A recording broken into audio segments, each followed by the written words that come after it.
ಜೇನು ಕೃಷಿಯು ಪರಿಸರ ಕೃಷಿಗೆ ಪೂರಕವಾದ ಉತ್ತಮ ಆದಾಯವನ್ನು ತಂದುಕೊಡಬಲ್ಲ ಕೃಷಿಯಾಗಿದೆ. ದಕ್ಷಿಣ ಕನ್ನಡ ಜಿಲ್ಲೆಯು ಹೈನುಗಾರಿಕೆಯ ಮೂಲಕ ಗುಜರಾತ್ ಅನ್ನು ಹಿಂದಿಕ್ಕಿ ರಾಷ್ಟ್ರದಲ್ಲೇ ಹಾಲು ಉತ್ಪಾದನೆಯಲ್ಲಿ ಪ್ರಥಮ ಸ್ಥಾನಕ್ಕೇರಿದೆ. ಅದರಂತೆ ಜೇನು ಕೃಷಿಯಲ್ಲೂ ಕ್ರಾಂತಿಯಾಗುವಂತೆ ಇಲ್ಲಿನ ಕೃಷಿಕರು ಮನಸ್ಸು ಮಾಡಬೇಕಾಗಿದೆ ಎಂದು ಜಿಲ್ಲಾ ಪಂಚಾಯತ್ ಸದಸ್ಯ ಸುಚರಿತಾ ಶೆಟ್ಟಿ ಕರೆ ನೀಡಿದರು.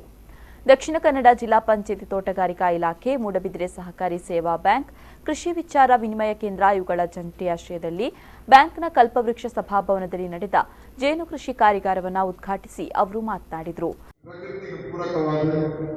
ಮನುಷ್ಯರಿಗೆ, ಪ್ರಾಣಿಗೆ, ಪಕ್ಷಿಗೆ, ಕೃಷಿಗೆ ಮಾತಿಗೆ ಪೂರಕವಾಗಿ ಜೇನು ಕೃಷಿ ಆ ಜೇನು ಹುಲ್ಲು ತಾಂಡಿದ ಆ ಜೇನು ಉತ್ಪತ್ತಿ ಲಾಭವನ್ನು ಮೂಲಕ ಆರ್ಥಿಕವಾದ ರೈತಿಗೆ ಸಬಲೀಕರಣ ಆಗಿರೋ ವ್ಯವಸ್ಥೆಯ ಅಗತ್ಯ ವಸ್ತು ಜೇನು ತುಪ್ಪ ಮಾತ್ರ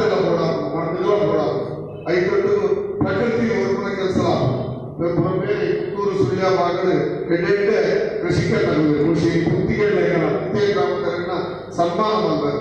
ಇಂಥ ಜಾಗಗಳು ಆಸಕ್ತಿ ತರಬೇತಿ ಪಡೆದು ವೈಜ್ಞಾನಿಕವಾದ ತಾಂತ್ರಿಕವಾದ ಯೋಚನೆ ಬಂದಿದೆ. ಆ ಜೇನುಗಳನ್ನು ಮಧ್ಯಗಳು ಒಂದು ರೀತಿಯ ಬದುಕಂದು ಆಯ್ತಾ ಒಂದು ಉತ್ಪಾದನೆ ಬರುತ್ತದೆ. ಈ ಕ್ಷೇತ್ರದ ಸಾಧನೆ ಬಂದು ಅವು ತುಂಬಾ ಸಂತೋಷದ ವಿಷಯ.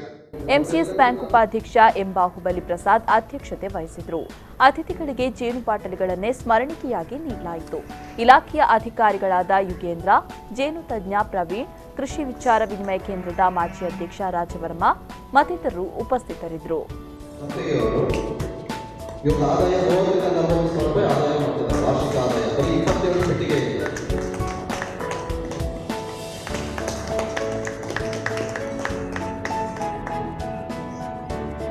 ನಮ್ಮ ಇಲಾಖೆಯಲ್ಲಿ ಏನಾದರೂ ಜೇನು ತರಬೇತಿ ಇದ್ದಾಗ ಪ್ರಾಕ್ಟಿಕಲ್ ಕೂಡ ಇವರು ಪ್ರಾಕ್ಟಿಕಲ್ ಸ್ಟಾರ್ಟ್ ಮಾಡಿರೋದು ಎಲ್ಲ ಪ್ರಾಕ್ಟಿಕಲ್ ಇವರು ಒಳ್ಳೆ